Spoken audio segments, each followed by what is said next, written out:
Estimados amigos y amigas de ANTP, como usuarios del transporte de carga y empresas con flota propia, les damos la bienvenida a esta conferencia titulada Guía y lineamientos ante la apertura a una nueva normalidad y responsabilidad empresarial en materia laboral después del confinamiento, cuyo objetivo es brindarles información acerca de las diferentes estrategias jurídicas en materia laboral y de la parte de la prevención podrán implementarse dentro de las empresas regresando a una nueva normalidad, yo diría a una nueva realidad. Agradecemos a todos y a cada uno de ustedes el que nos acompañen. Tenemos inscritos más o menos registrados alrededor de 300 personas. Sé que se irán incorporando a esta plataforma. También, y tengo el gusto de presentarles a dos grandes amigos y colaboradores de esta organización, quienes estarán participando con nosotros con sus grandes ponencias, la doctora María de los Ángeles Fromo y el doctor Segundo García, quienes estarán atendiendo este webinar. Y también comentarles a todos ustedes que las preguntas las podrán hacer a través de la aplicación que se ha habilitado para ello, en el cual les estarán mandando un link en donde podrán ustedes hacer las preguntas durante toda la conferencia. Allí, tanto Patricia Vizcaya, Geraldine Esquivel y dentro de ello estarán no filtrando, sino incorporando las preguntas para todos ustedes. Permítanme para ello dar a conocer, y como ustedes saben, una semblanza de nuestra gran amiga, la doctora María de los Ángeles Fromo. Ella es abogada mexicana, egresada de la Universidad Nacional Autónoma de México, cursó maestría en salud pública por el Instituto Nacional de Salud Pública y en el extranjero. Su formación se distingue por la maestría en la tributación fiscal por el Centro de Estudios Financieros de Madrid y el doctorado en Derecho por la Universidad Complutense de Madrid, España. Desde hace más de 2 décadas, su trayectoria profesional ha sido notable en distintas áreas de derecho, como en el corporativo, administrativo, penal, electoral y fiscal. Ella ha participado tanto en la parte del sector privado y público. Hoy se encuentra dirigiendo un gran despacho, MAP y Asociados. Gracias, doctora. También tengo el gusto y el honor de presentarles a nuestro amigo el doctor Segundo García Hinojosa. Él es licenciado en Derecho por la Universidad Nacional Autónoma de México. Él cursó su especialidad, su maestría y doctorado en Derecho de Trabajo en el Instituto de Posgrado en Derecho, obteniendo mención honorífica y calificación perfecta en cada una de las 3 instancias. Él es miembro de distintas organizaciones de la Academia de Derecho Procesal del Trabajo, de la Academia Iberoamericana de Derecho del Trabajo, de la Barra Mexicana del Colegio de Abogados, y también dentro de ello en el Ilustre Nacional Colegio de Abogados de México. Él ha dado una sinfín de conferencias en Italia, España y Alemania. Actualmente es maestro de posgrado de la Escuela Universitaria Panamericana y de la UNAM. Sean ustedes bienvenidos, amigos, y doctora, te dejo el micrófono. Al doctor Segundo, también bienvenidos y gracias por esta participación. Y bueno, los dejo a ustedes. Sean bienvenidos todos.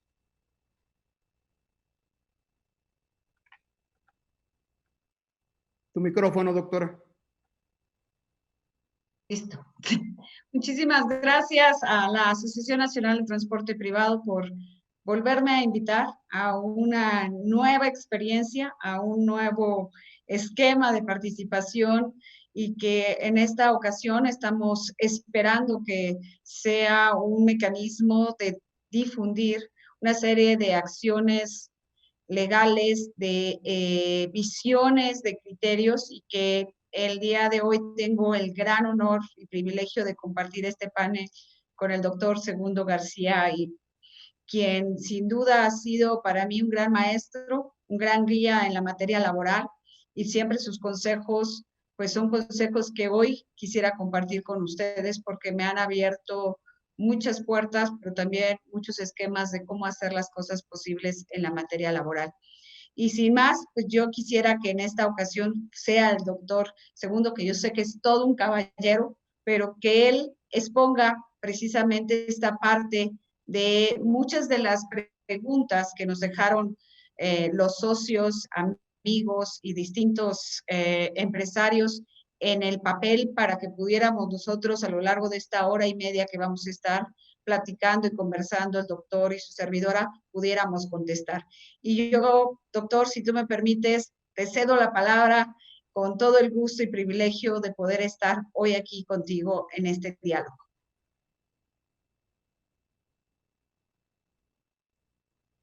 Tu micrófono, doctor.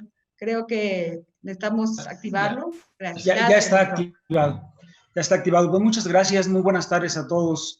Para mí es un honor. Primero explico mi presencia en este panel, en este evento, y es gracias a la invitación de mi amiga queridísima doctora Fromo, quien en realidad la maestra es ella.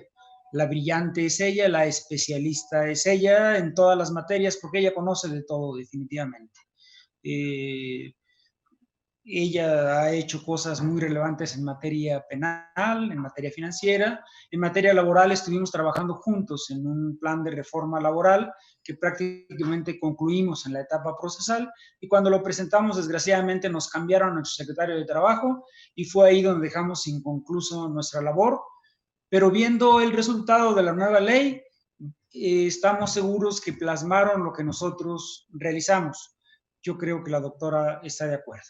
Inicio, pues, si ustedes gustan, en relación con la exposición que preparé con base en lo que imaginé que eran las inquietudes más relevantes de su unión, de su asociación.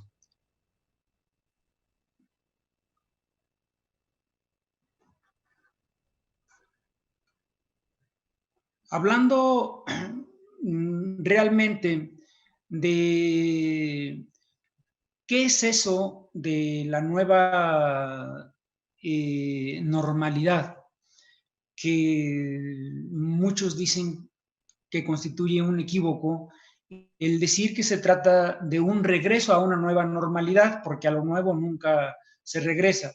A lo nuevo, en un momento determinado, solo se incorpora, pero no se regresa.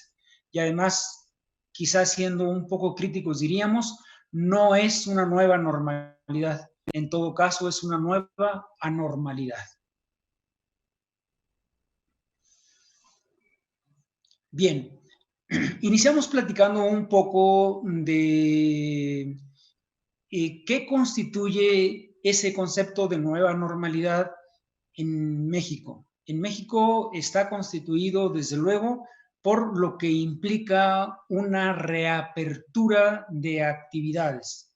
Ahorita estamos todos en suspenso, estamos todos confinados, aunque a muchos no les gusta el término porque dicen que tiene implicaciones penales. El confinamiento dicen que es penal, pero en realidad estamos encerrados, y creo que ha llegado el momento de que empujados primero por nuestro terrible vecino Estados Unidos y luego por las circunstancias que nos han hecho comprender que nuestra economía no podría marchar si no es con la incorporación al trabajo. Podemos pasar a la siguiente gráfica. Tenemos que hablar de cómo es que nos hemos incorporado a esa nueva normalidad. El 13 de mayo, después de haber transcurrido aproximadamente 52 días de contingencia, se anuncia que finalmente vamos a tener una reapertura de actividades en el país. Eso fue una noticia que nos alegró absolutamente a todos. realmente vemos, sin duda alguna, un gran riesgo en esta incorporación de actividades cuando ese aplanamiento de curva de la epidemia de la que nos ha hablado nuestro subsecretario de Salud, pues no solo no es tal, sino que todo lo contrario. Es al contrario, ¿verdad? Sube y sube y sube y sube más cada día. Se había pensado en un inicio y se ha hablado de ello, incluso nuestra jefa de gobierno ayer decía, perdón por lo de nuestra jefa, creo que más que cuestión de pertenencia es cuestión de, pues, sumisión, de aceptar que el papel de ella es estar al frente de nosotros. Bueno, pues es ese que ven ustedes ahí, un modelo cíclico 10-4 o 4-10, que viene siendo prácticamente lo mismo de acuerdo al enfoque. Lo lógico debiera ser 4-10. ¿Y qué implica esto? Que los trabajadores laboraran 4 días y descansaran 10.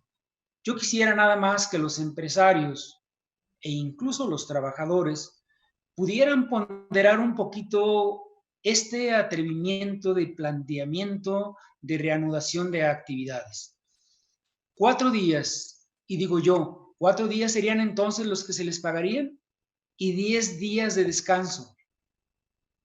Pero si vamos a guardar todas las medidas de saneamiento que nos están recomendando, ¿cómo sería posible que los trabajadores tuvieran una economía no sana? Que conste que no estoy hablando de una economía sana, estoy hablando de una economía ínfima prácticamente, pero con ese sistema apenas lo lograríamos. ¿Y qué es lo que hace pensar a los científicos israelíes en relación con que este sistema pudiera funcionar? Ellos dicen que si la sintomatología de la enfermedad dura 4 días y se trabajan esos 4 días, pues entonces hablan ellos de 3. Uno, donde no tendría nada los trabajadores. Al tercer día iniciaría ese periodo de los síntomas y entonces con los 10 días de descanso se recuperarían. No cabe duda que en Israel sí se vive una gran ilusión y una gran esperanza.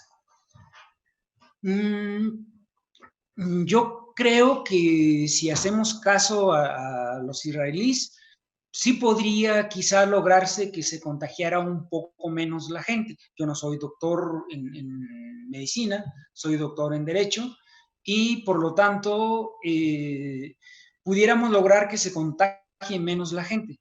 Pero mi pregunta es, ¿eso sería realmente lo que se perseguiría con la implicación de reactivar la economía? Estamos prácticamente ciertos que no. ¿Podemos pasar a la siguiente gráfica?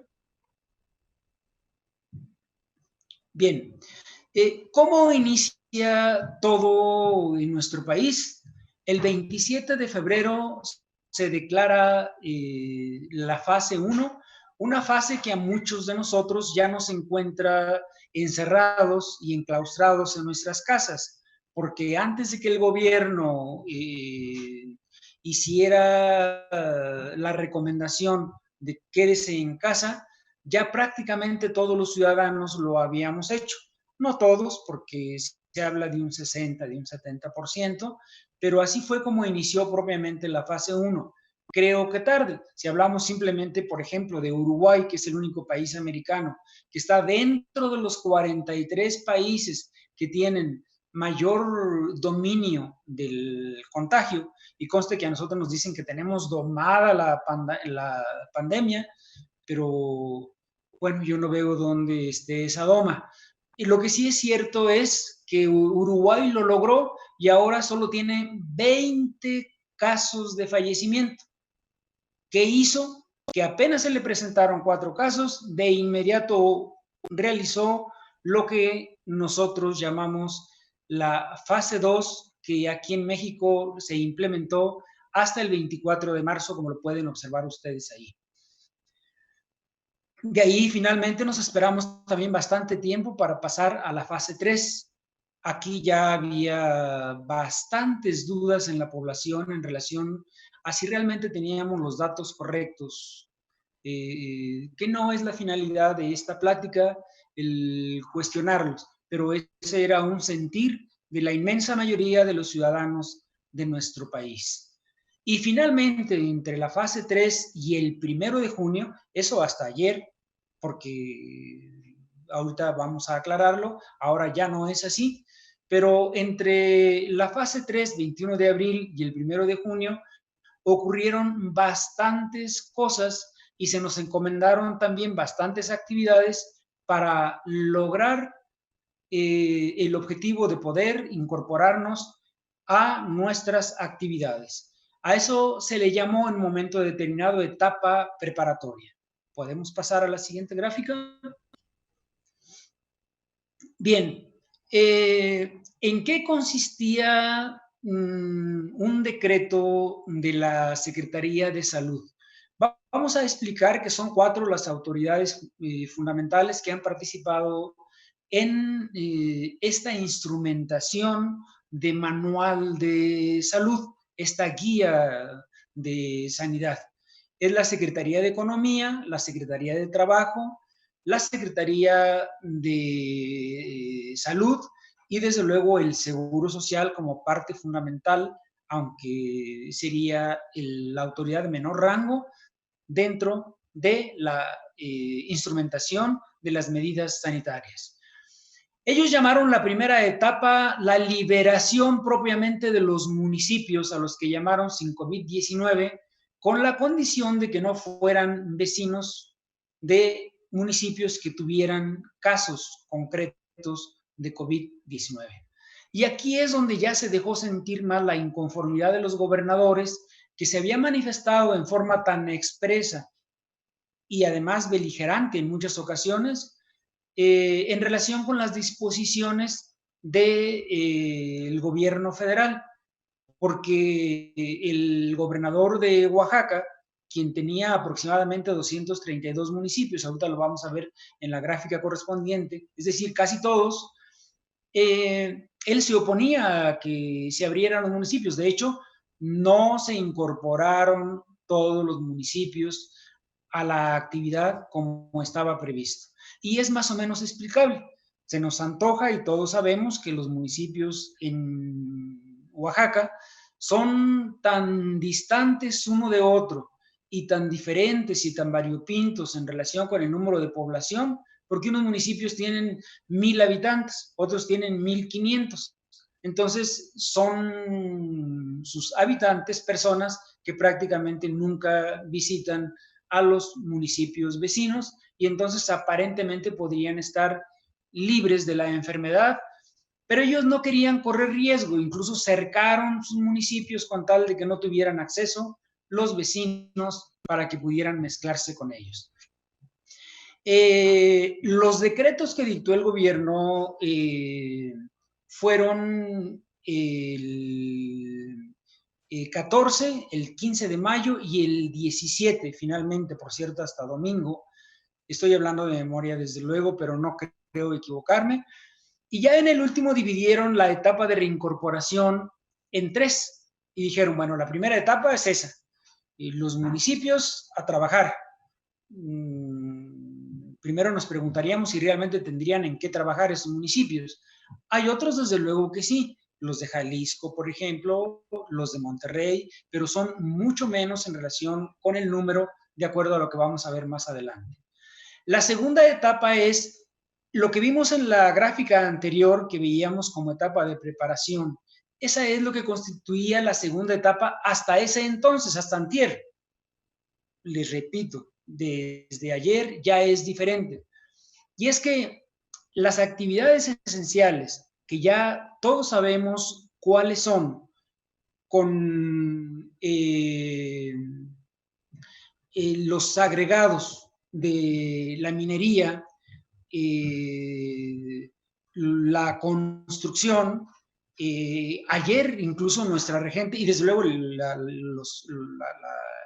los equipos de construcción, el material de equipo y de todo lo que implica el transporte, el material para el transporte, porque cómo va, por ejemplo, un camión de transportistas a poder subsistir tanto tiempo enclaustrado o trabajando, ya en este caso trabajando, porque es una actividad esencial desde luego el transporte, son las actividades que ya previamente eran esenciales, sin frenos, por ejemplo, entonces tenían que declarar también como parte esencial todo ese tipo de material.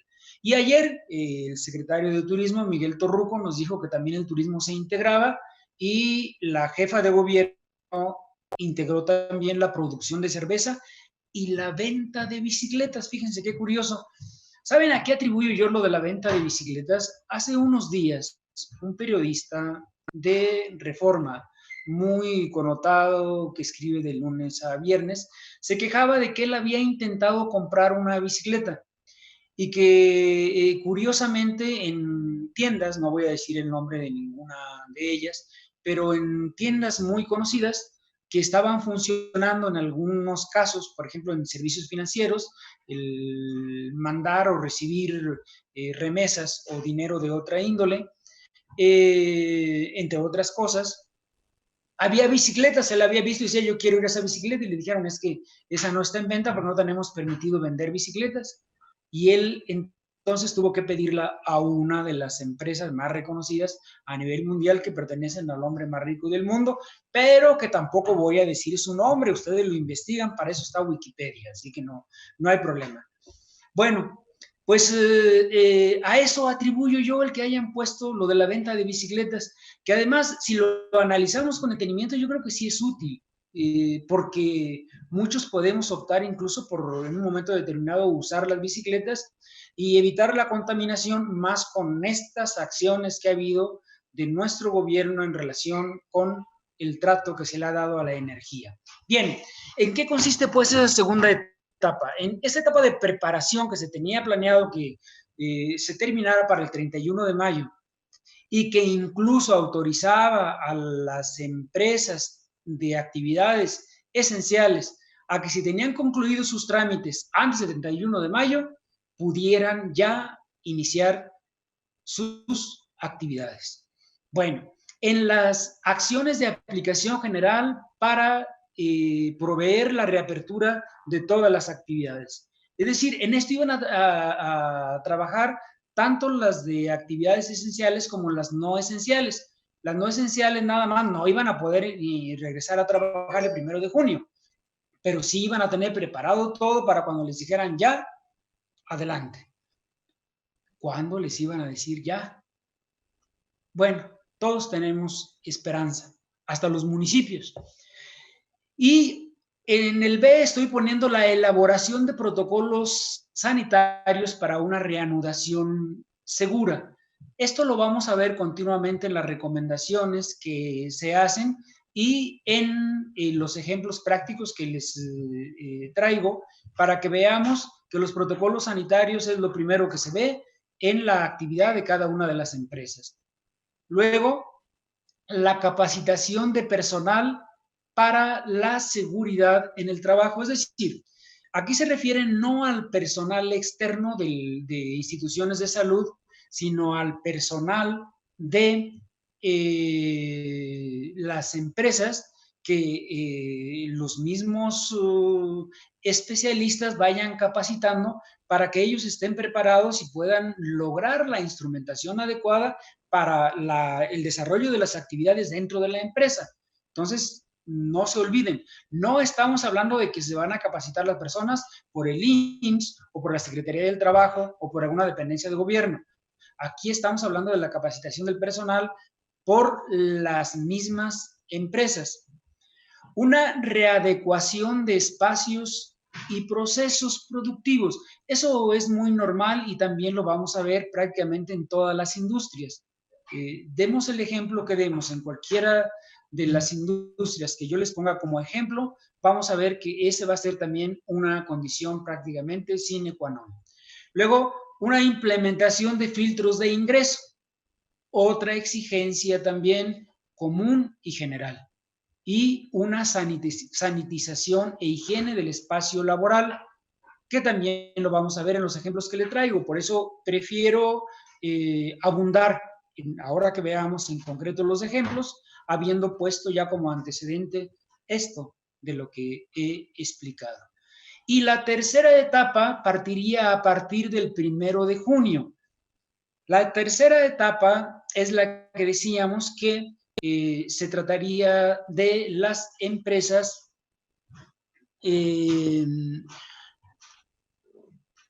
de actividad esencial. Y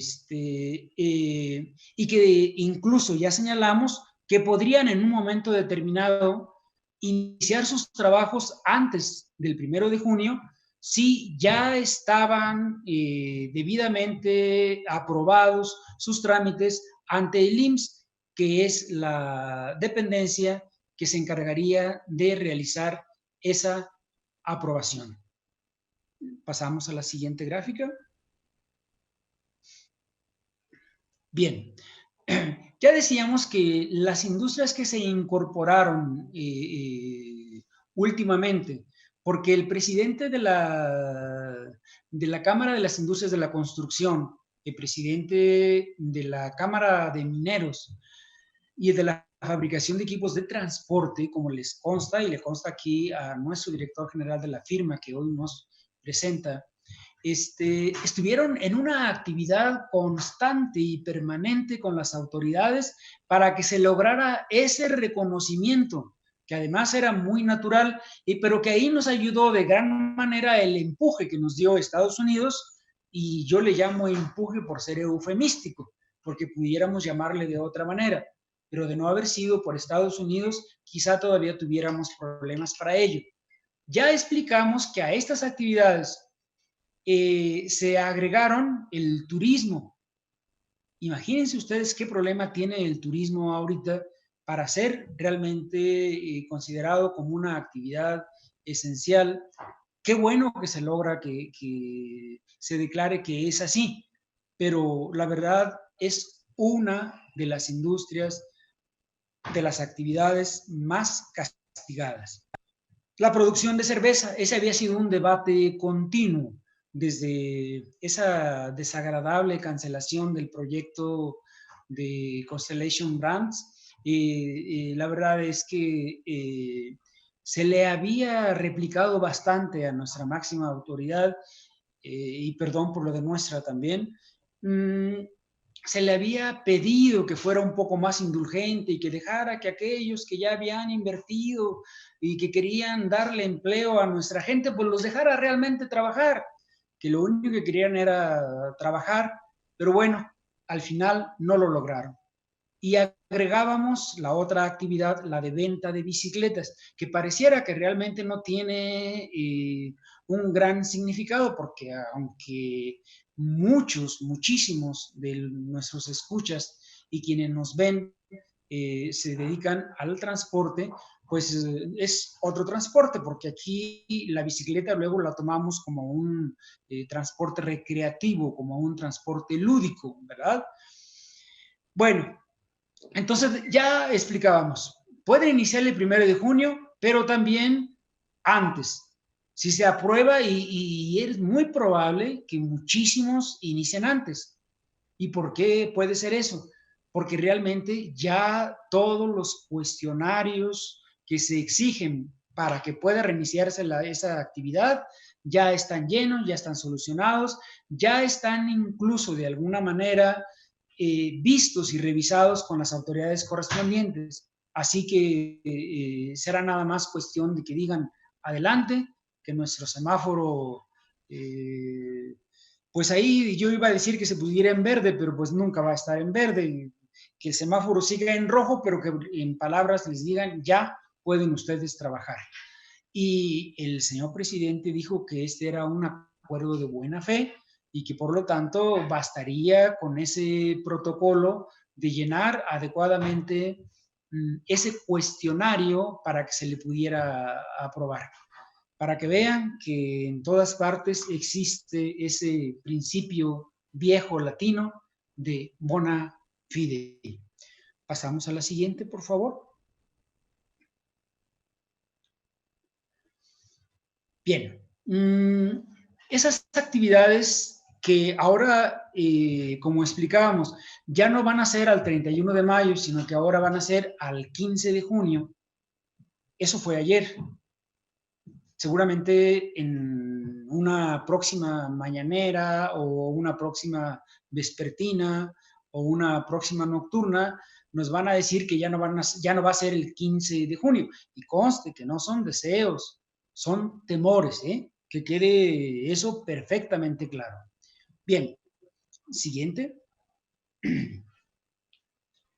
Bueno, aquí nada más sí quisiera redundar en cuanto a que esas actividades de las que hablamos son las que ya habíamos dicho, es decir, van a participar todas las empresas absolutamente para estar listas apenas les digan adelante, de acuerdo al color de los semáforos, que vamos a ver eso un poquitito más adelante en otra gráfica correspondiente. Bien, ¿y cuáles son esas actividades? En un comunicado, yo quiero advertir que unas 3 gráficas de las que estoy poniendo yo aquí son copiadas de no plagiadas, porque esto no es un plagio al pasarlas simplemente de un documento oficial con la finalidad de que sirva de una orientación mayor, teniendo en cuenta que es algo que dentro de todo el andamiaje de instrucciones que se han dado, son 3 o 4 las gráficas que nos parecieron muy ilustrativas, muy plásticas y muy fáciles de comprender. Esta fue una de ellas. Esta la tomé precisamente del último comunicado oficial que hizo el gobierno. Bueno, esas actividades primero es planificar, como ya habíamos dicho. Todas las empresas, repito, las esenciales y las no esenciales. Punto 2, definir las medidas de promoción de la salud. También explicamos ya que esto va a ser obligado para todos y curiosamente van a ser prácticamente las mismas para todo tipo de empresas. Ahorita lo vamos a analizar con los ejemplos. 3, seleccionar medidas de protección de la salud. Eso, desde luego, va a ser acorde a la actividad de cada empresa. Es decir, se van a proteger la salud de las personas de acuerdo también a las actividades que permitan hacerlo de mejor manera.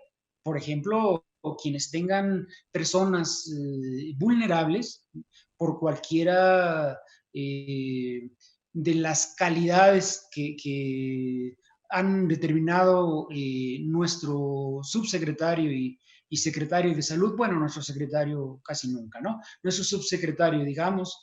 De acuerdo a eso, pues entonces podríamos hablar, por ejemplo, de que aquellos que tengan más de 65 años, aunque no tengan comorbilidades, o aquellos que sí tengan comorbilidades y no tengan la edad de cualquier manera, pero tengan sobrepeso, alguna cosa semejante, diabetes, etcétera, ellos sí podrán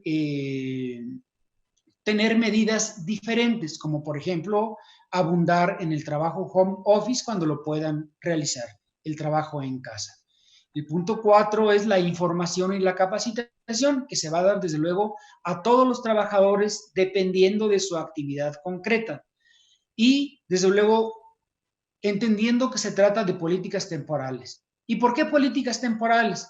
Porque recuerden que estamos hablando de una nueva normalidad, que bueno, un estudio de un instituto que es más o menos coadyuvante de la OMS y casi competidor de la OMS, de Washington, de la Universidad de Washington, nos decía que nosotros vamos a estar en el pico de epidemia el 4 de agosto. Esperemos que no sea cierto eso, ¿verdad? El 6 sería la asesoría y el acompañamiento. Esa asesoría y acompañamiento sí implica ya la intervención de las autoridades del Seguro Social en esencia y también de las otras autoridades cuando sean las competentes de acuerdo a la materia que se vaya a ver. Recuerden, 4 autoridades, 3 secretarías de Estado y el Seguro Social son las que han intervenido en la implementación de todo este manual. Y finalmente, cumplimentar el documento de autoevaluación. Este documento, como decíamos, realmente ya lo tienen los empresarios, ya trabajaron con ellos, ya lo platicaron con las autoridades y seguramente ya están aprobados, y si no están aprobados, va a ser sencillo que se aprueben, porque recuerden el principio que mencionó nuestro presidente: buena fe, bona fide. Pasamos a la siguiente gráfica. Doctor. Sí, señor. Sí, don Leonardo.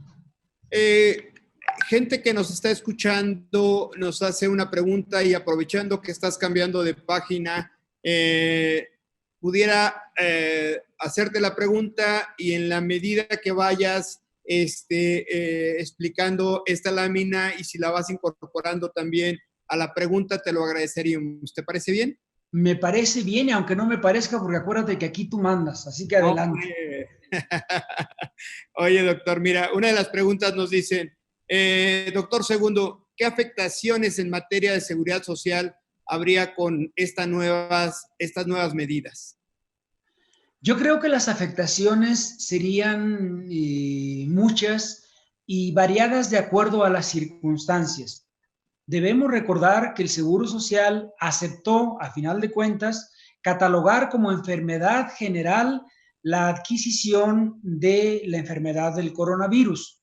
Y para que fuera calificada como enfermedad profesional, hay determinados requisitos que se deben más a la falta de previsión del trabajador o de las empresas, pero para que sea profesional debe ser falta de previsión de las empresas. Si es del trabajador e incluso se llega a comprobar que hubo alguna falta de atención de él en el desarrollo, sigue siendo una enfermedad general. Bien, doctor. Sí, continuamos con tu presentación y vamos haciéndote algunas preguntas. Perfecto. Entonces, dice la gráfica, ¿qué sucede cuando el trabajador adquiere una enfermedad contagiosa? Apenas adquiera la enfermedad del trabajador, apenas tenga síntomas, que eso es importantísimo y es algo a lo que no atendimos en un principio cuando empezó a generarse ese tipo de enfermedades.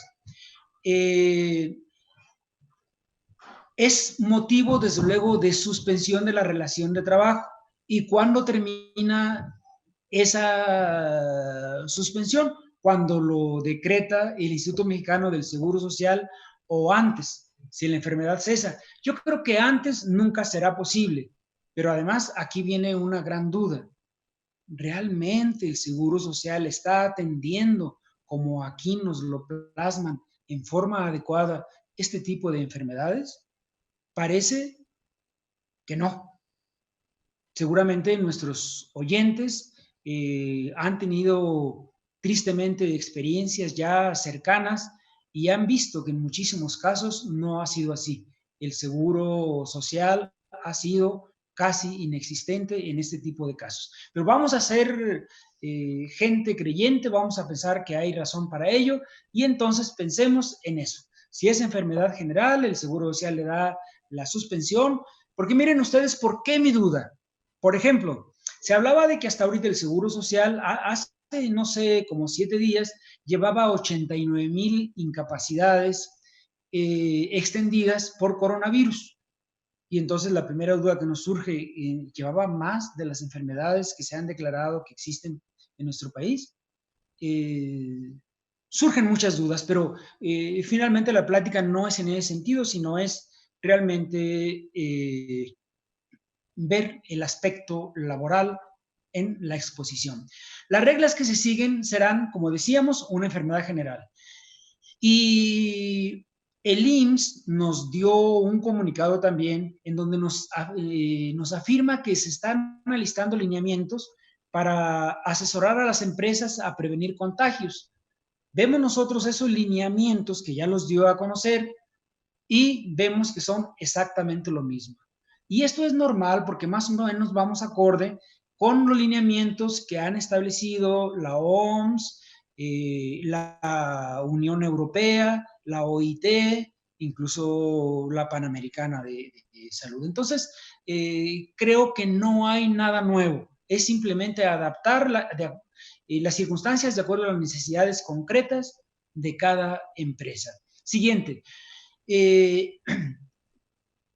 Se pedirá, bueno, no decía siguiente gráfica, podemos regresar nada más para terminar los 2 puntos siguientes.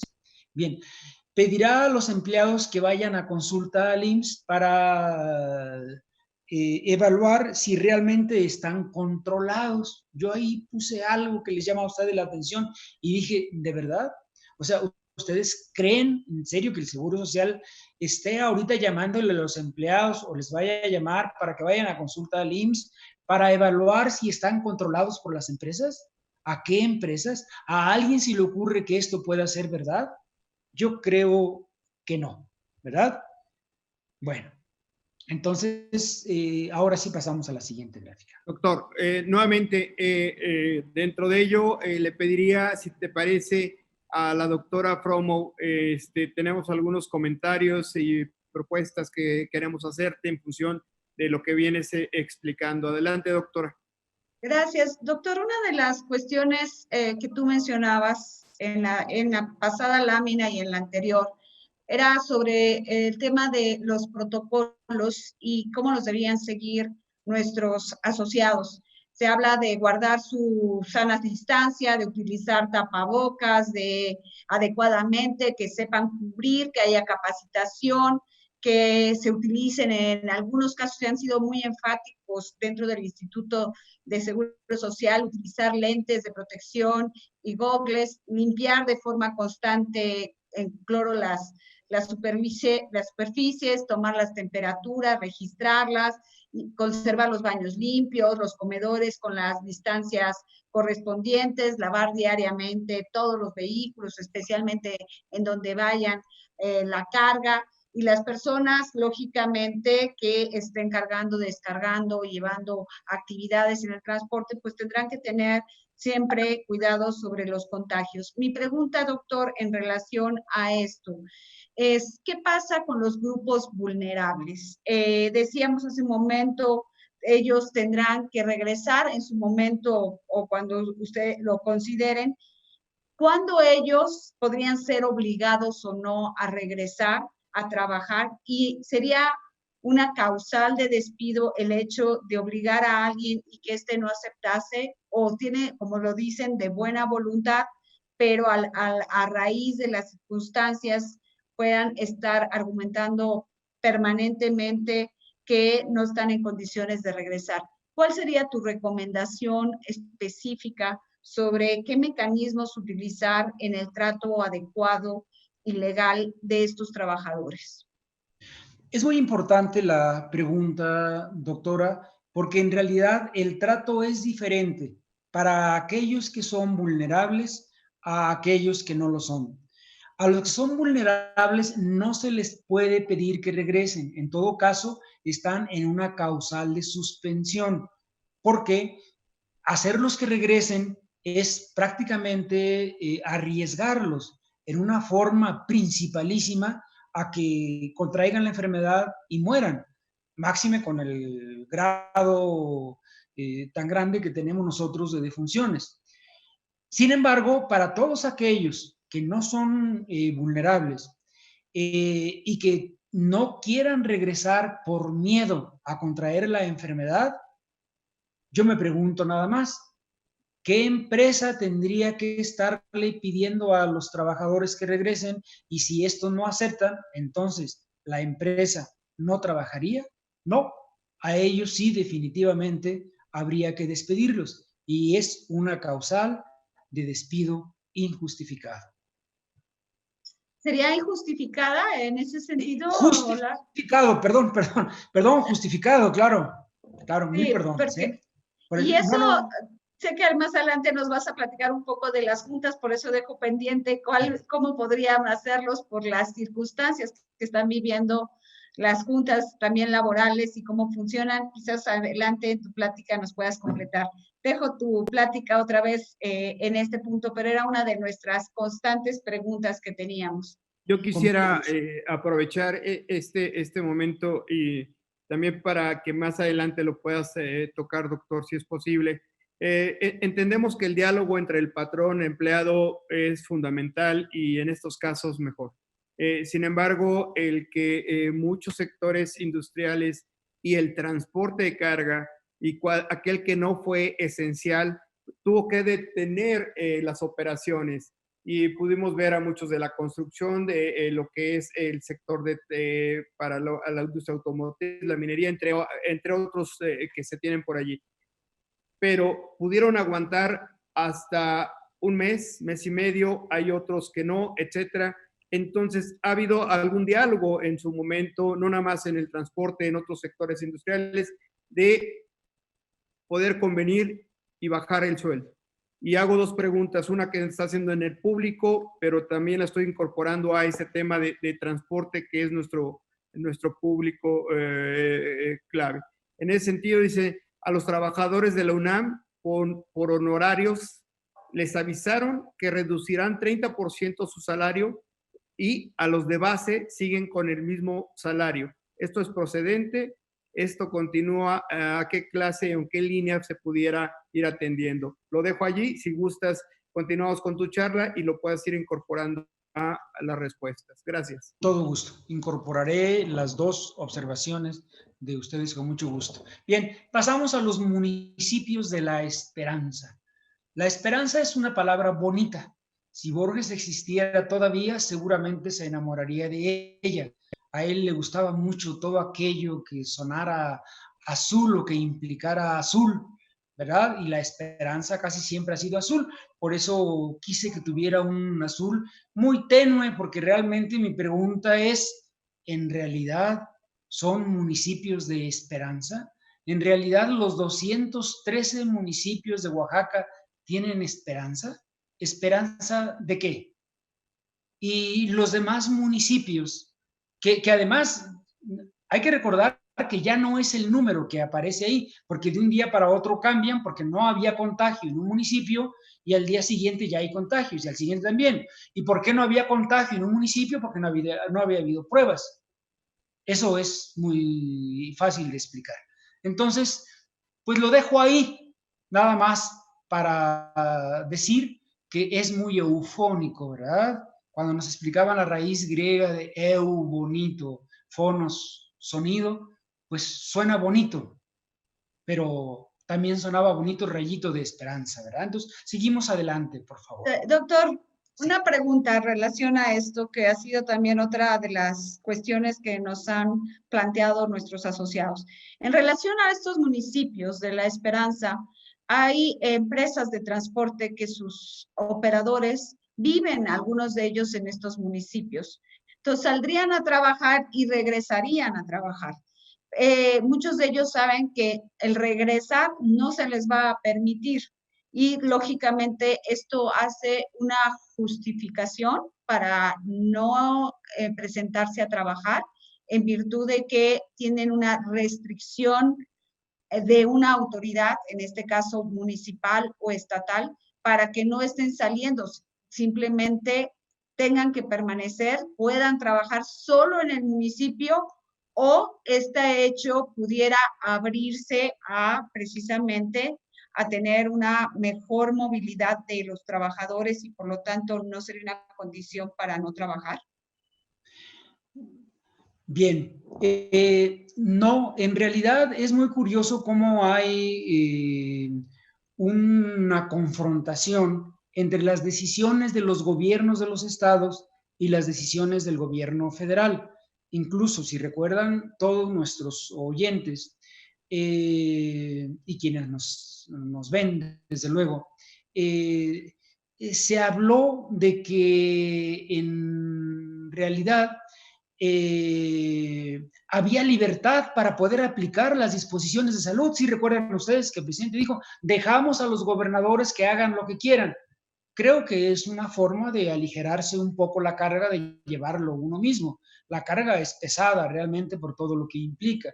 Y entonces fue una manera de liberarse, porque si vemos nosotros que ciudades populosas como las que están en el estado de Jalisco, Guadalajara o Monterrey, Nuevo León, tienen realmente un porcentaje muy bajo de mortalidad.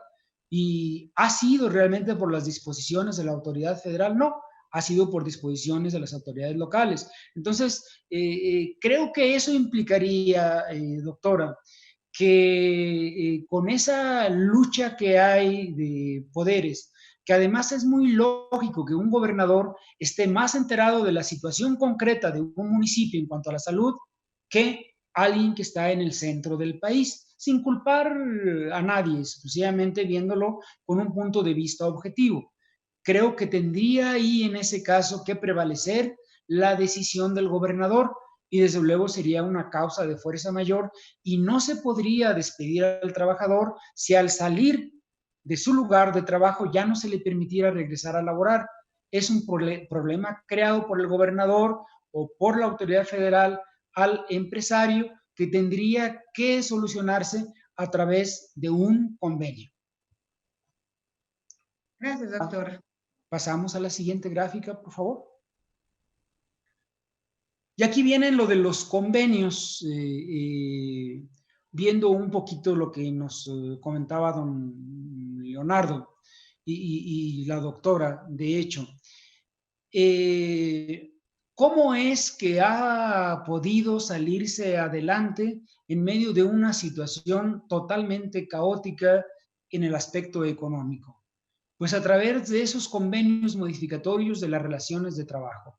Recuerden ustedes que primero se dijo, el patrón tendrá la obligación de pagar los salarios todo el tiempo que dure la contingencia. Y si no, se le harán inspecciones, se harán denuncias ante el Ministerio Público y se procederá de esta o aquella manera.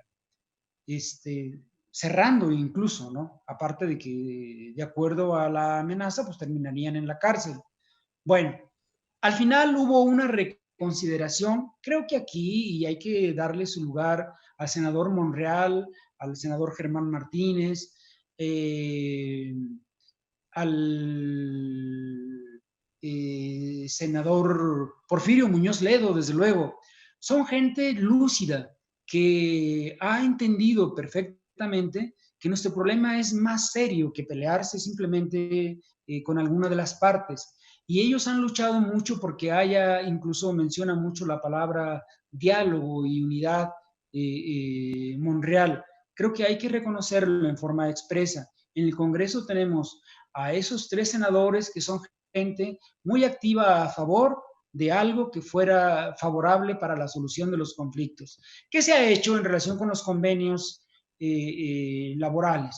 Bueno, muchas empresas lo que han realizado, cada empresa lo ha visto de acuerdo a su entorno concreto y a su expectativa en relación con la reanudación de sus actividades laborales. Por ejemplo, muchos han reducido la jornada laboral de los trabajadores. Esto es perfectamente lícito, es muy correcto y es una forma de solucionar, de momento por lo menos, la situación económica. Otros han optado por reducir el salario.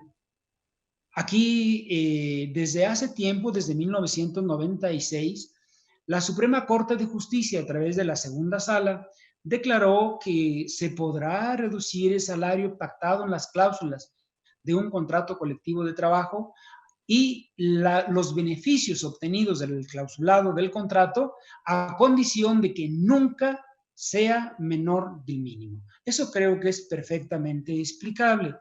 Luego, seguramente en alguna pregunta ya relacionada con la que don Leonardo nos hizo, vamos a hablar de cuáles son los preceptos legales o cuál es el contenido de los preceptos legales que nos habla de la medida concreta para poder solucionar el asunto apegándonos estrictamente al contenido de la ley.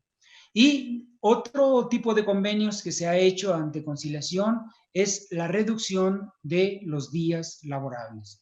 ¿Cómo es que se ha podido llevar a cabo esto cuando es una empresa que tiene un sindicato totalmente activo, totalmente en diálogo con la empresa, en diálogo positivo, porque muchas empresas tienen muy buenos sindicatos, sindicatos que se preocupan porque el trabajador cumpla con su trabajo, porque el trabajador tenga sus prestaciones adecuadas, pero porque la empresa también siempre vaya invirtiendo más y más y más, porque no se busca el progreso de uno, sino el de todos, teniendo en cuenta que desde el punto de vista financiero, el concepto empresa implica capital y trabajo. Doctor, en ese sentido, una pregunta concreta que siempre me han puesto en la mesa es, no solo estas condiciones de salario y quizás de días laborables, es en esta vuelta al regreso a la nueva normalidad que se ha denominado y entre comillas, ¿qué hacer en esas condiciones de trabajo para no tener una responsabilidad empresarial ante posibles riesgos nuevos laborales? Hago más preciso el tema. Hoy, lógicamente, el hecho de las medidas sanitarias que se tienen que tomar de acuerdo a los protocolos y a los lineamientos que se han establecido gubernamentalmente, y hablo de a veces 3 niveles de gobierno diferentes estableciendo medidas, ¿cómo hacer para que las empresas puedan por lo menos blindarse de alguna forma dentro de esas nuevas condiciones y no resulten responsables por no haber tomado las suficientes capacidades o estructuras o medidas necesarias para salvaguardar la salud laboral? Creo que este es un punto crucial.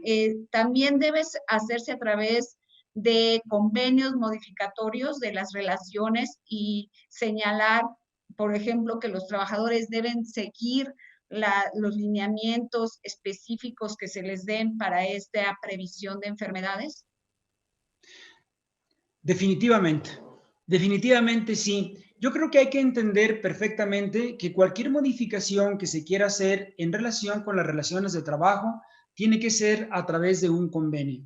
Y hay que entender también que las pequeñas, las medianas y las microempresas no siempre tienen sindicatos activos. Entonces, ahí hay que tratar de entender, el empresario tiene que entender al trabajador también, protegerlo, ver que la circunstancia es realmente angustiante para todos. La empresa quiere subsistir, el trabajador quiere que su trabajo permanezca. Entonces, ¿cómo se logra esto? Pues cuidando al trabajador, y el empresario siempre tratará de tomar las mejores medidas sanitarias. Pero cualquier medida que se tome para que no implique responsabilidad alguna debe hacerse por escrito con el trabajador mismo. Y muy importante, hace poquito sacó un documento el Instituto de Investigaciones Jurídicas de la UNAM, hace apenas unos días, unos 5 o 6 días, en donde estaba señalando que ese tipo de convenios, desde el punto de vista del autor de ese artículo, no era conveniente, no era necesario realizarlo ante la Junta de Conciliación y Arbitraje. Y yo estoy totalmente acorde, porque teniendo en cuenta que la jurisprudencia ya nos faculta para poder realizar ese tipo de ajustes de las condiciones de trabajo, entonces yo creo que hay que ahondar, contestando tu pregunta, doctora, en las medidas de salud, en las medidas de protección, explicando una y otra vez en los ejemplos que vamos a dar en cuanto a las medidas sanitarias.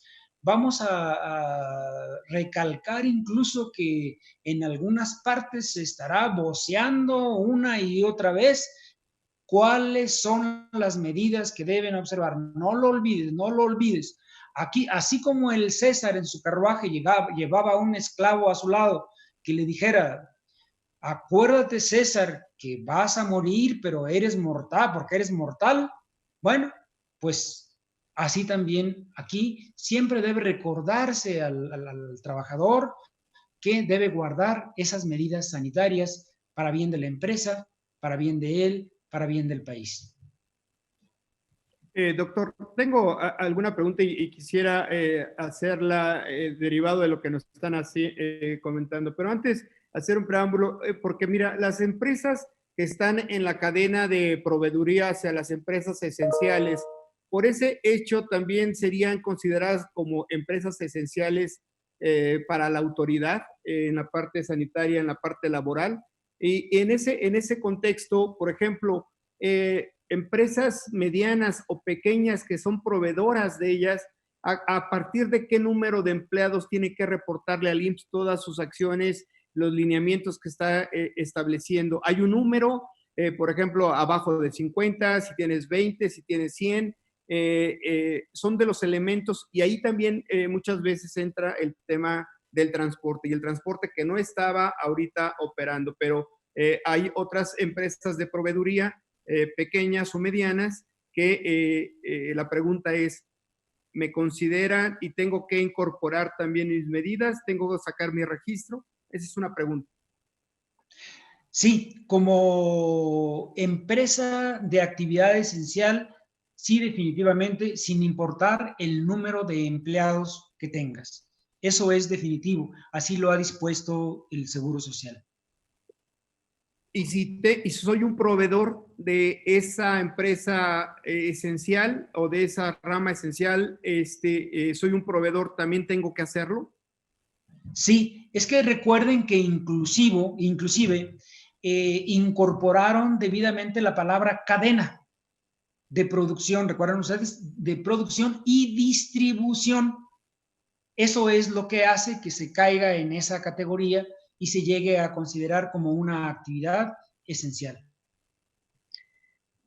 Doctor, adelante. una de las preguntas que a mí me ha parecido más interesante, que a mí me gustaría escuchar tu opinión de un cliente, es en el tema relacionado precisamente la proveeduría, pero no solo de la proveeduría de, pues digamos, de refacciones o de la cadena de producción, sino que es necesaria para la producción, como el tema a veces de limpieza que tienen las empresas o el servicio de comedor o distintos. Mi pregunta va en el sentido, ellos también estarían obligados a seguir los mismos protocolos y hacer las mismas, los mismos acuerdos relacionados con el ámbito de la obligación de seguir los pasos para cuidar la salud de los trabajadores. O sea, la empresa que tiene el sector primario esencial tiene otras empresas que son proveedores. ¿Ellos también deberían seguir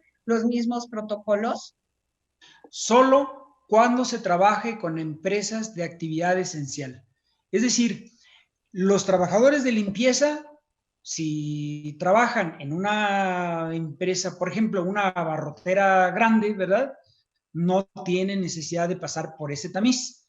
Pero los trabajadores que laboran, por ejemplo, en el aeropuerto, aun desempeñando esa actividad, sí tienen en esa parte obligación de darse cuenta al IMSS.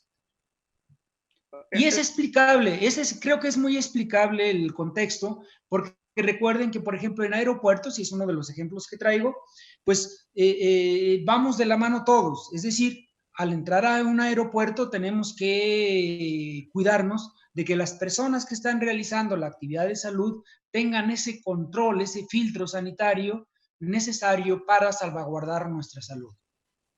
Doctor y doctora, a los dos pregunto.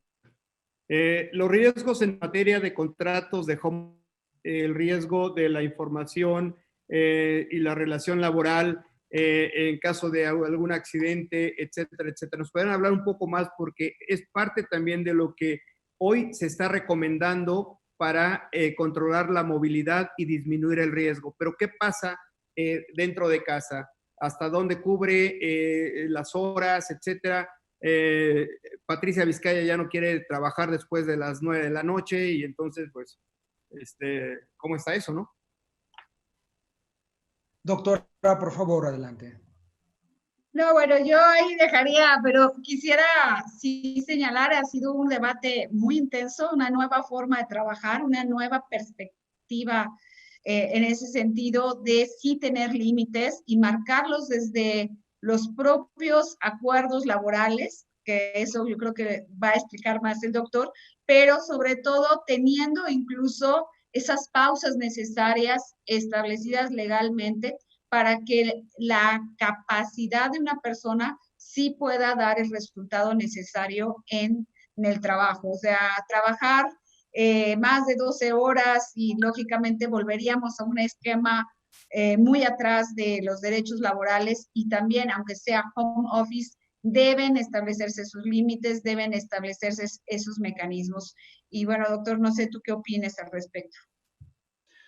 No te podría llevar la contra, doctora. Yo creo que estoy de acuerdo contigo. Hay algo muy importante en relación con el trabajo a domicilio, home office, porque el trabajo a domicilio es antiquísimo en nuestra ley. Ahora el concepto nuevo es ese teletrabajo o home office. Bien, ¿cuál es la limitación en relación con el exceso de horario de trabajo? Fíjense ustedes que, de acuerdo a nuestra ley laboral, en un reclamo de horas extras, en una demanda, el trabajador lo único que está obligado a acreditar es lo que exceda de 9 horas extras semanales. El patrón tiene que acreditar que el horario legal fue guardado, por lo menos considerando las 8 horas diarias con su debido descanso, y si no, tendrá que pagar 9 horas extras. Eso luego por abuso de las demandas de abogados de trabajadores. Bien, es muy difícil que haya reclamos de tiempo extra de trabajadores a domicilio. Vamos a entender, o home office, vamos a entender que ese es un concepto nuevo que se está implementando y se va a implementar porque va a cambiar radicalmente su regulación. Incluso, seguramente, en alguna modificación pronta de la ley, tendrá que incorporar algunos conceptos y uno de ellos será sin duda eso de tiempo extra. Sería lamentable, dice la doctora, que regresemos a aquellos tiempos arcaicos en donde había el abuso extraordinario de los trabajadores por el simple hecho de estar en sus casas, y tiene desde luego mucha razón. Entonces, sí, normalmente ahorita en la regulación actual están supeditados en cuanto a horario de trabajo de la misma manera que lo están los trabajadores que están laborando físicamente en la empresa.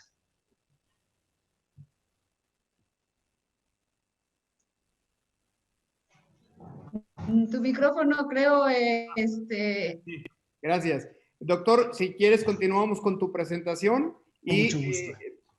Dado el tiempo y la importancia, vamos a ir intercalando algunas preguntas. ¿Te parece bien? Me parece perfecto, claro. Adelante, por favor. Adelante con la gráfica siguiente, por favor.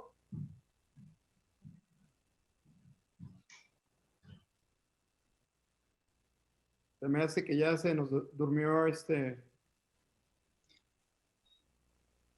¿Se durmió Geraldine? No, ¿verdad? No, todavía no. No, definitivamente no. Bueno, pasamos a la siguiente. Bien, sacó algo muy plástico y muy fácil de entender, aunque quizá no tan significativo, en un decreto nuestra autoridad federal. Al hablar de nuestra autoridad federal, hablo de los 4 que participaron en la redacción de este documento, de los que ya hemos hablado. Y lo recalco yo porque son ellos quienes han insistido en que son todos los que lo han elaborado. También a lo mejor lo hacen por descargar responsabilidades. Y si de pronto resulta que estaban equivocados, decir, no nada más fui yo, también fuiste tú. Bueno, esos colores son prácticamente los que ya conocemos en los semáforos normales de la ciudad, menos el naranja. El color rojo, que además ayer, curiosamente, la jefa de gobierno decía que vamos a trabajar con base en semáforos y se nos va a indicar cuándo estamos en rojo, cuándo en naranja, cuándo en amarillo y cuándo en verde.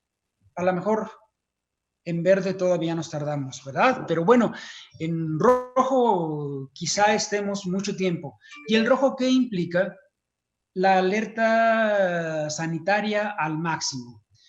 En semáforo rojo solo estarán trabajando aquellas empresas que tengan actividades esenciales, que son esas que estamos diciendo ahorita, más las que ya agregamos, ¿verdad? Las que acabamos de mencionar. En naranja nos dicen que es un riesgo muy alto, que es de hecho quizá la mayoría de la población y que no es fácil que tengamos oportunidad de que pronto desaparezca ese color. El color rojo yo creo que sí llega a desaparecer una vez que haya pasado el pico de la epidemia. Seguramente nos iremos al naranja y quizá ahí nos estabilicemos mucho tiempo, ojalá que no, pero quizá sí. Ahí ya va a haber ciertas libertades.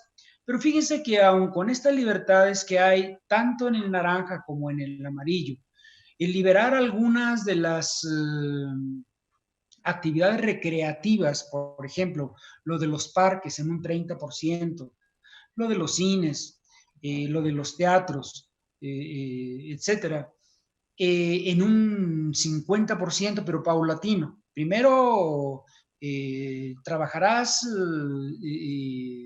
solo al 30%.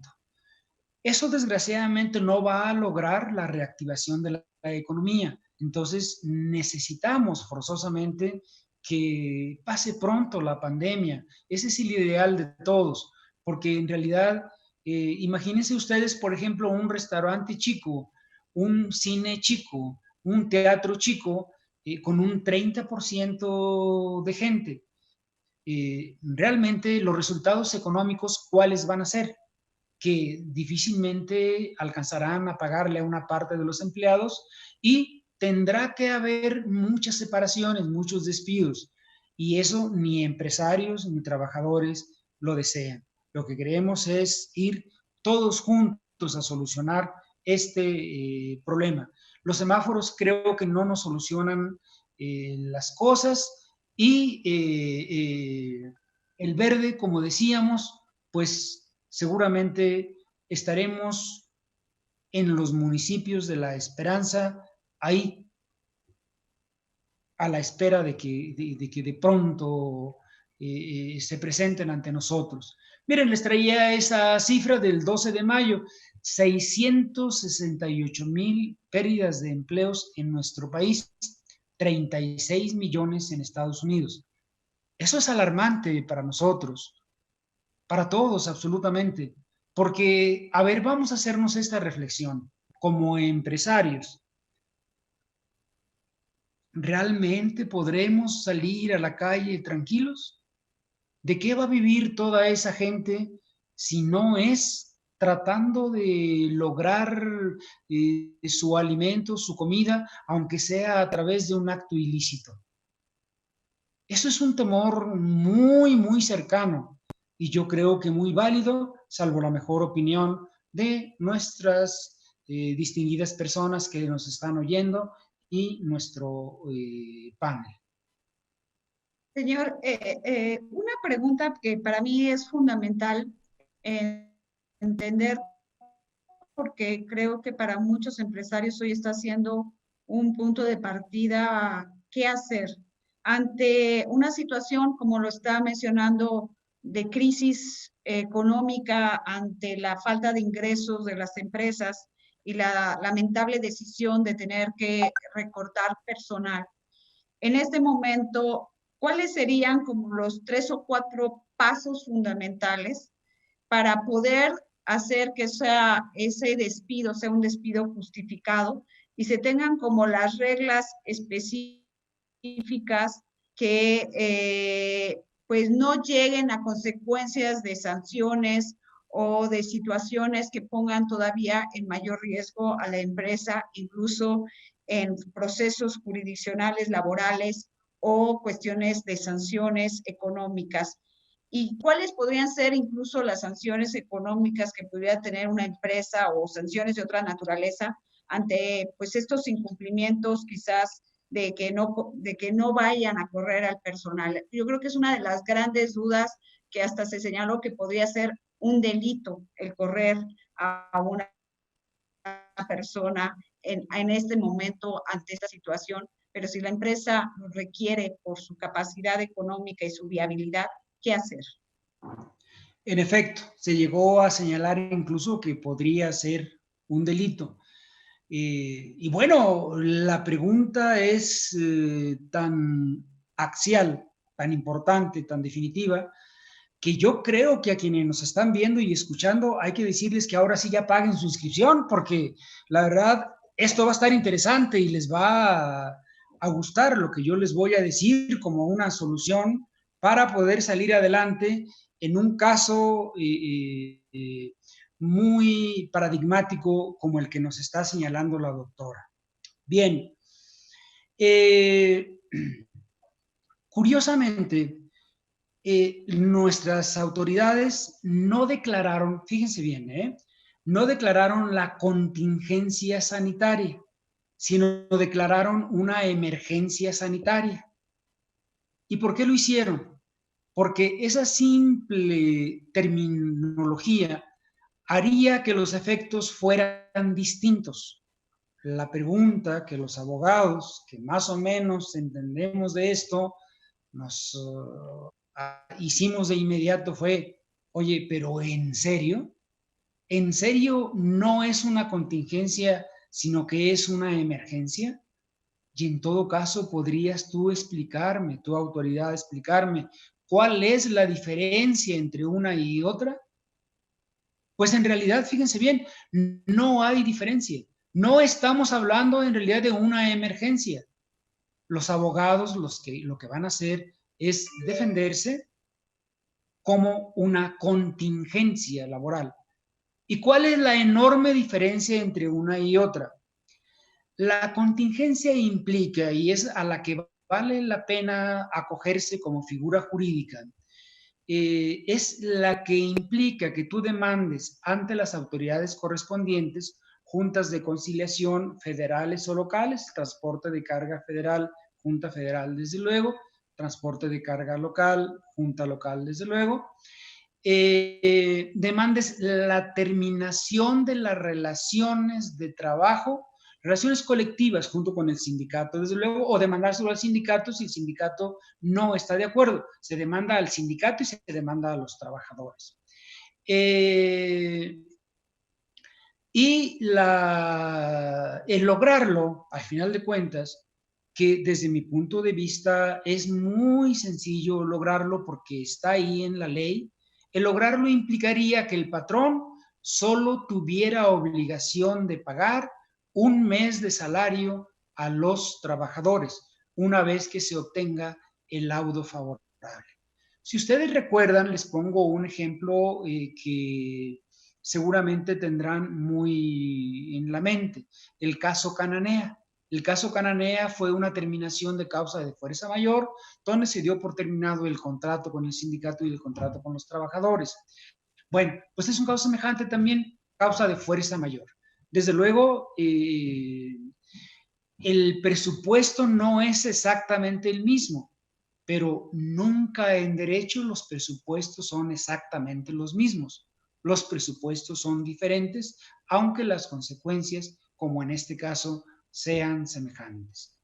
Entonces, reitero, en emergencia, pues si dijeran emergencia, bueno, nos vamos con la emergencia, creemos que es una emergencia y entonces sí estamos obligados a hacer lo que ellos dicen, pagar el salario de los trabajadores durante todo el tiempo que dure la emergencia. ¿Cuándo? ¿Y de dónde? Ni la primera ni la segunda pregunta tendrían una respuesta cierta. Entonces tendríamos que irnos por el término contingencia. Y el término contingencia implica eso de lo que estamos hablando. La terminación de la relación colectiva e individual de los trabajadores y la empresa tendría obligación de pagar un mes de salario mínimo a los trabajadores. Doctor, una pregunta. Efectivamente, los 686,000 desempleados, quienes quedaron sin una actividad, pues son los que están registrados en el Seguro Social. Pero, ¿cuántos serán aquellos que no están registrados, están en una economía informal y que hoy no tienen una actividad per se derivado de todo ello? Esa complejidad también que se da en este contexto y que bueno, también a nosotros como industria, como organización, nos ocupa también el hecho qué va a pasar mañana, el tema de la recuperación económica, el tema del empleo, tenemos que buscar fortalecer esta cadena de valor. Y bueno, dentro de ello también hay algunas empresas que no son esenciales y dentro de ello, bueno, están consideradas están consideradas como esenciales, pero que no entran en este paquete de estos 3 sectores que acaban de establecer, que tienen que registrarse en el IMSS, etcétera, etcétera, para poder tener sus lineamientos. Pero, ¿qué pasa con aquellas que fueron primero esenciales? ¿Qué les estarán pidiendo el día de mañana? Perdón, Leonardo, lo último, ¿me lo podrías repetir? Sí, aquellas empresas que en un principio se establecieron como esenciales, ¿sí? Estas ahorita no le están pidiendo lo mismo que le están pidiendo a estos 3 últimos sectores, como es el automotriz, como es la construcción y la minería, que se registren en el IMSS para que les den el visto bueno y poder iniciar sus actividades. Son ciertas características que deben de estar palomeadas por la autoridad para continuar o para iniciar sus operaciones. Pero las primeras, como es la de alimentos, bebidas, farmacéutica, transporte, esas no tienen la misma exigencia o tienen que cumplir el día de mañana con lo que se está pidiendo hoy por hoy. No, definitivamente no. Definitivamente yo creo que a esas, las esenciales originarias, digamos, Dios las bendijo y están en estado de gracia. Y las otras, no es difícil cumplir con los requisitos. Yo ya vi los cuestionarios y los cuestionarios son sumamente sencillos. En realidad, sí hay buena fe de las autoridades en lograr este objetivo de que se incorporen a la economía de manera definitiva. Yo creo que ahí hay buena fe. Me consta porque yo vi los cuestionarios y los veo totalmente asequibles, totalmente realizables. Entonces, creo que ahí vamos bien. En ese sentido, estamos bien. Ahí no habría queja.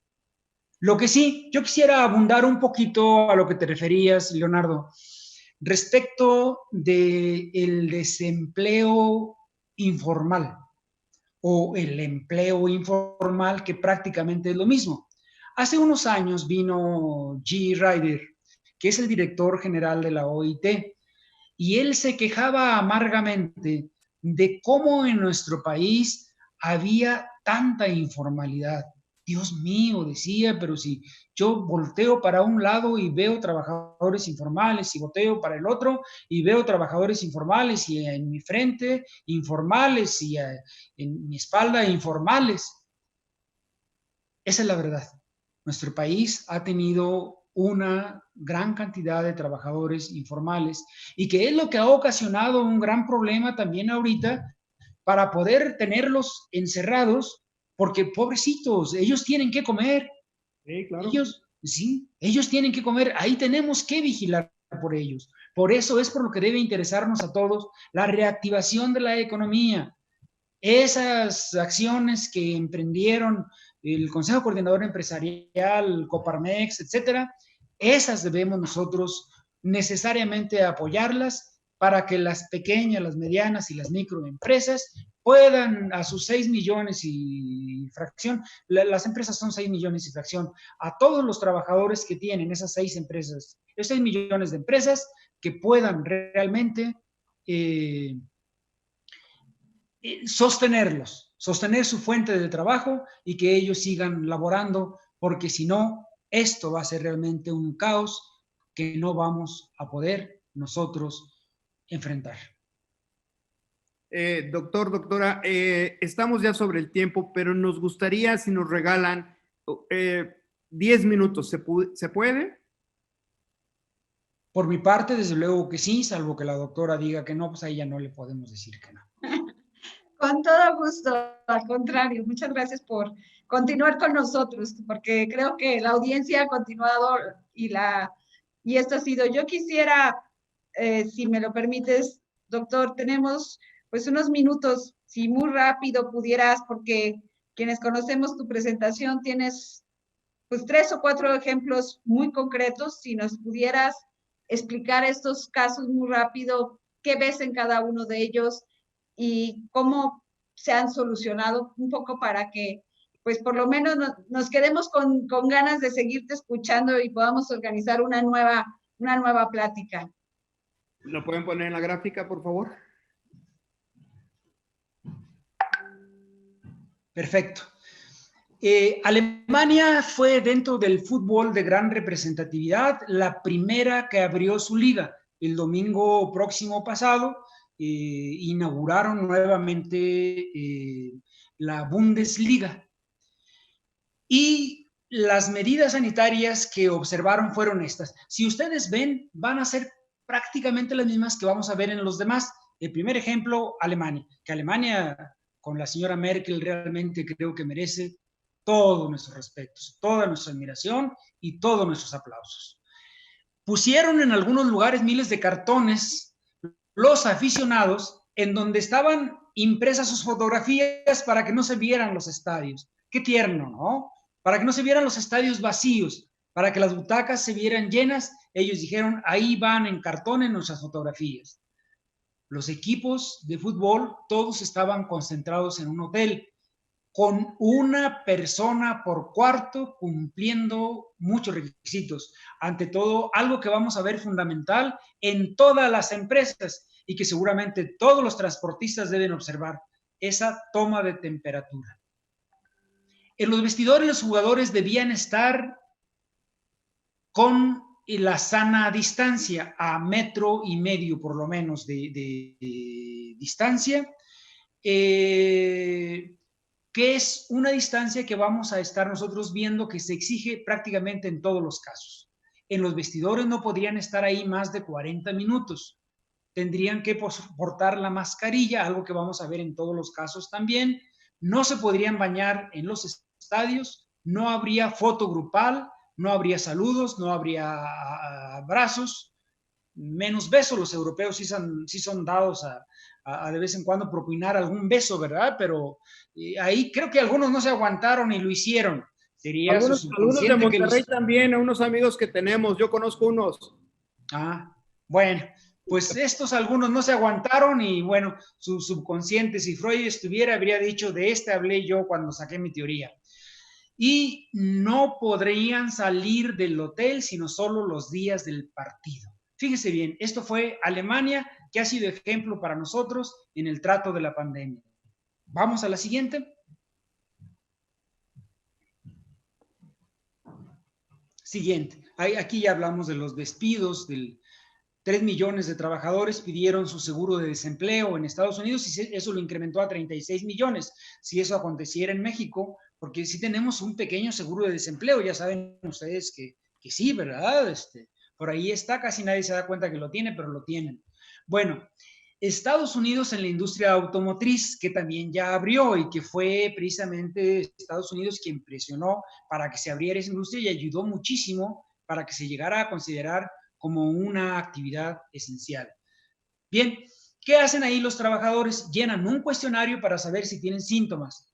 Nuevamente, la fiebre. Se les toma la temperatura antes de ingresar a las plantas. ¿Ven? Alemania. Uso obligatorio de guantes, cubrebocas y caretas. Alemania.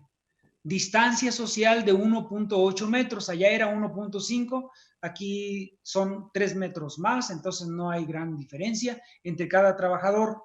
Turnos escalonados y barreras de plexiglas cuando es posible, que yo creo que en la industria de los transportes, cuando va un piloto y un copiloto, esta medida es perfectamente recomendable, ¿verdad? Una barrera plástica, por ejemplo, para evitar el contacto entre piloto y copiloto. Creo que, salvo tu mejor opinión, Leonardo, es algo que a lo mejor ya lo implementaste adecuadamente, ya lo vieron. Bien, eso fue Estados Unidos. ¿Ven ustedes cómo Estados Unidos y Alemania prácticamente están en la misma tesitura? México. Pasamos a la siguiente.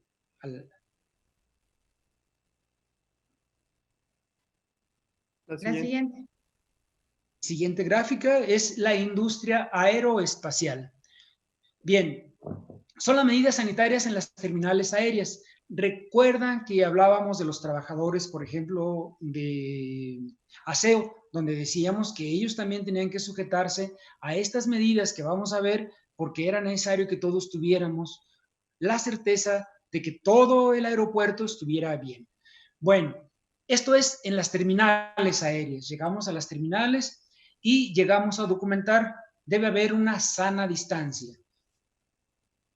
Cuando documentamos, cuando abordamos y cuando recogemos nuestro equipaje al final del viaje.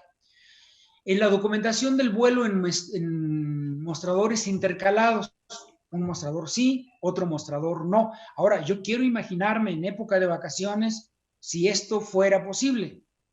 Cada quien tiene su respuesta, ¿verdad? Pero todos tenemos la misma propiamente.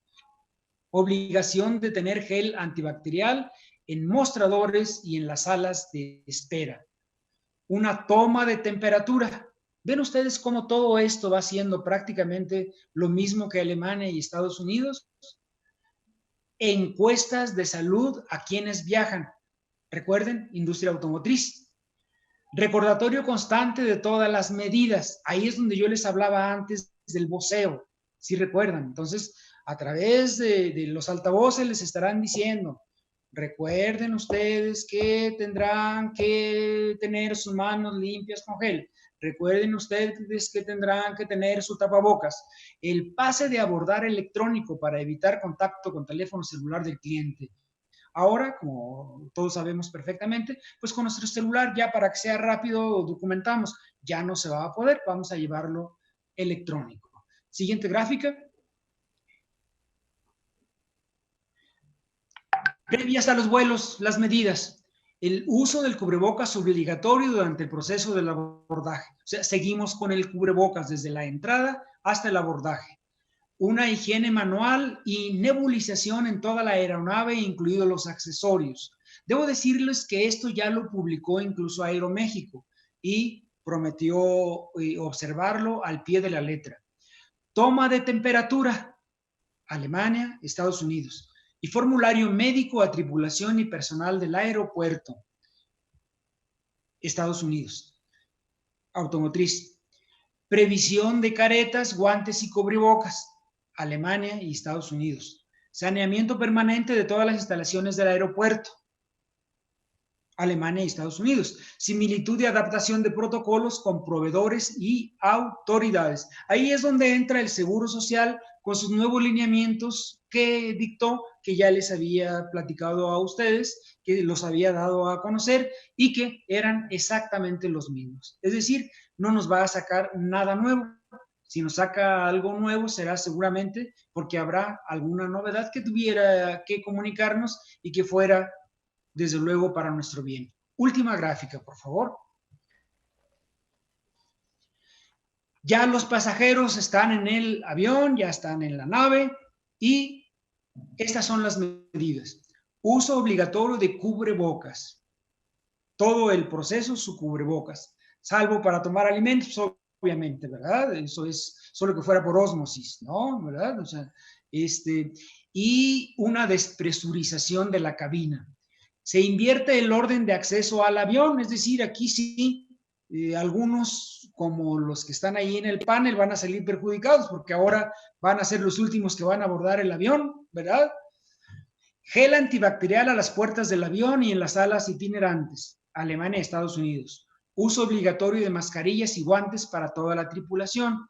Lo de los guantes parece que así ha sido algo que realmente ha causado alguna controversia, porque creo que sí es cierto que el guante ya contaminado tiene peor efecto que la mano cuando realmente se lava con gel, ¿verdad? Ese es un punto de vista muy personal. Yo no soy doctor, pero mi punto de vista es ese. Yo le tengo más miedo a alguien que no veo que se lava la mano con gel, a alguien que tiene un guante, toca algo, etcétera, y nos toca a nosotros. El avión contará con un sistema de filtración de aire EPA, recuerden ustedes que es el que está patentado, que resulta muy efectivo para la eliminación de virus y bacterias. No habrá más revistas que pertenezcan a la aerolínea, eso nos va a doler en el alma porque vamos a tener que llevar nuestra lágrimas y risas. Sana distancia a bordo obligatoria en vuelos que lo permitan. Desde luego que esto es un problema para los aviones, y avisos permanentes de las medidas sanitarias aplicadas. ¿Qué vimos en los 3 ejemplos? Las mismas medidas prácticamente. Es decir, los protocolos de la OMS, los protocolos de la OIT, los protocolos de la UE, los protocolos de la Sociedad Panamericana de Salud. Entonces, son prácticamente los mismos.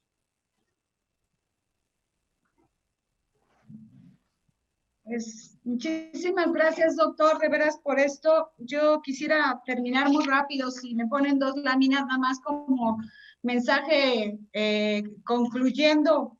¿Qué recomendaciones para dejarles el sabor a seguir viéndonos en la próxima, si nos invitan de nuevo al doctor, que es un privilegio tenerlo en este espacio, y a su servidora? Es algunas recomendaciones muy rápidas. Es importante el que podamos determinar cuál va a ser el personal responsable e informar a los colaboradores sobre las indicaciones de las autoridades. ¿Me puedes pasar la siguiente? Hacer una clasificación de los riesgos de trabajo que tenemos de acuerdo a las actividades que se realizan, para ver qué tipo de medidas de las que ya acaba de mencionar el doctor y cuáles extras se tienen que considerar. La información oficial, que incluso hoy se puede bajar de la página del IMSS, los distintos infografías, información, folletos.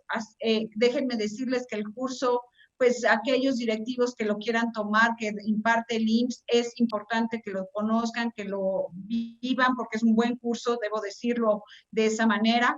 Hay que capacitar a los trabajadores en todas las medidas de previsión, de los riesgos que pueden correr, de las medidas, no solo internamente de su espacio laboral, sino en su casa, en el transporte, en todos aquellos lugares. Importantísimo hoy tener que todos los colaboradores estén inscritos en la institución del Seguro Social. Informar y permanentemente a través de distintos formularios tener la trazabilidad de los signos y síntomas de los virus que pudieran estar teniendo los trabajadores, o que en su momento puedan padecer de alguna enfermedad que pueda ser vulnerable. Difundir los teléfonos de emergencia, preparar para tener en su caso y poder realizar funciones ante posibles ausentismos. Los protocolos, ya hemos hablado mucho de ellos, y si quieren pasármelos, y ustedes podrán, la siguiente, ustedes podrán ver precisamente lo que el doctor ya como ejemplo señalaba, cuáles son esas medidas específicas que se han ido transmitiendo de los distintos protocolos internacionales, de quienes ya empezaron la apertura comercial y diseñaron las acciones que se tenían que cumplir.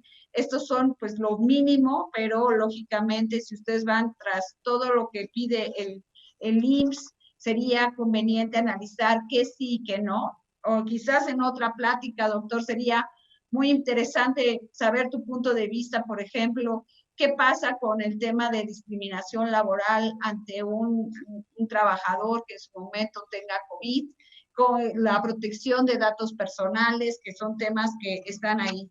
Y por eso creemos que también, si me pasas la última lámina, simple y sencillamente mencionar, pues, que no pueden hacer, porque hemos dicho lo que hay que hacer, pero lo que no se puede hacer es pues divulgar la información de un empleado afectado.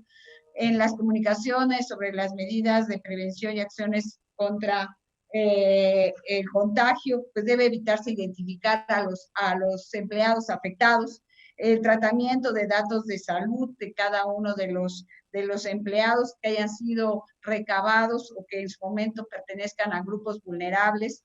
Obtener siempre el consentimiento de utilización de esos datos, poner a disposición del empleado afectado el aviso de privacidad para que en un momento dado se pueda dar a conocer a las autoridades, pero no se divulgue ante terceros, que no esté permitido.